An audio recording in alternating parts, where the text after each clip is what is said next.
আমাকে আপনাদের সামনে আসতে হবে, আপনারাই আমার বৈধতা।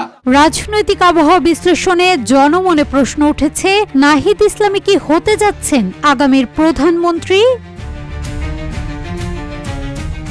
বাংলাদেশের অন্তর্বর্তীকালীন সরকারের প্রধান উপদেষ্টা ডক্টর মোহাম্মদ ইউনূসের তরুণদের প্রতি বিশেষ আগ্রহ ও সমর্থন রাজনৈতিক অঙ্গনে নতুন বিতর্কের জন্ম দিয়েছে।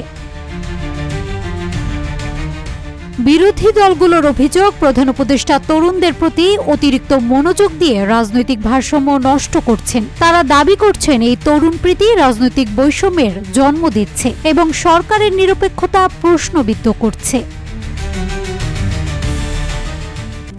RICL TMX, যুগের পর যুগ স্থাপনা থাকে মজবুত। সম্প্রতি বিএনপির আন্তর্জাতিক বিষয়ক সম্পাদক রুমিন ফারহানা এক মন্তব্যে ডক্টর ইউনূসের রাজনৈতিক অবস্থান নিয়ে প্রশ্ন তুলেছেন। তিনি দাবি করেন, ছাত্রদের যে নতুন রাজনৈতিক দলটি গঠিত হয়েছে সেই দলের প্রতি ডক্টর ইউনূস শুরু থেকে অত্যন্ত স্নেহপ্রবণ এবং এক ধরনের অভিভাবক সুলভ অবস্থান নিয়ে রয়েছেন। রুমিন ফারহানার মতে এই স্নেহের জায়গা থেকে ডক্টর ইউনূসের মধ্যে এক ধরনের পক্ষপাতমূলক দৃষ্টিভঙ্গি বা ব্লাইন্ডনেস কাজ করছে। তিনি আরও উল্লেখ করেন, বর্তমানে বাংলাদেশে প্রায় ৫৫টি রাজনৈতিক দল রয়েছে যারা সবাই ডিসেম্বরের মধ্যেই নির্বাচন দেখতে চায়। এই তালিকায় রয়েছে চরম ডানপন্থী দল থেকে শুরু করে বামপন্থী দল সবগুলোই, কিন্তু ব্যতিক্রম শুধু একটি, ছাত্রদের নতুন গঠিত রাজনৈতিক দল। রুমিন ফারহানা মনে করেন, এই দলের এখনো নির্বাচন কমিশনের নিবন্ধন হয়নি, কোনো প্রতীকও নির্ধারণ হয়নি, ফলে তারা নির্বাচন চায় না। এই পরিস্থিতিতে ইউনূসের সুস্পষ্ট নির্বাচনের তারিখ ঘোষণা নিয়ে ৯/৬ ছাত্রদের দলকে শক্তভাবে গুছিয়ে নিতে সুযোগ তৈরি করে দিচ্ছে বলে মনে করেন তিনি।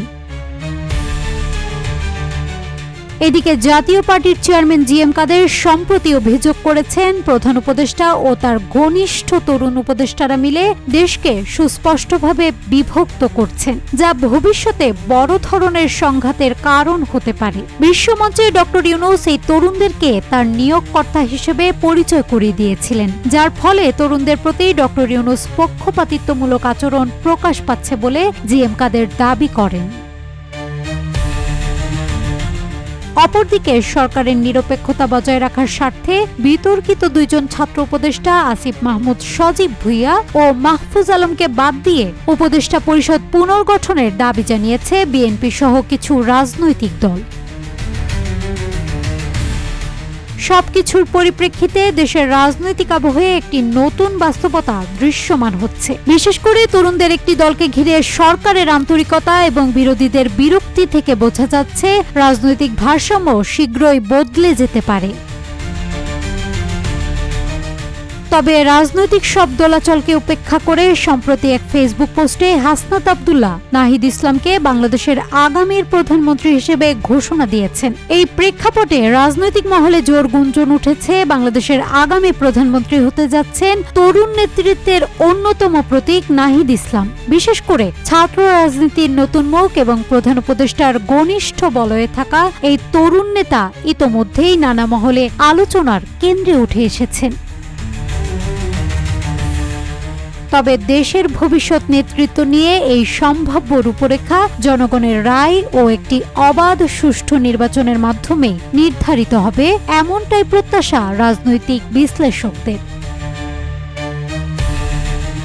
নাজহাতুল তোয়া, রূপালী বাংলাদেশ।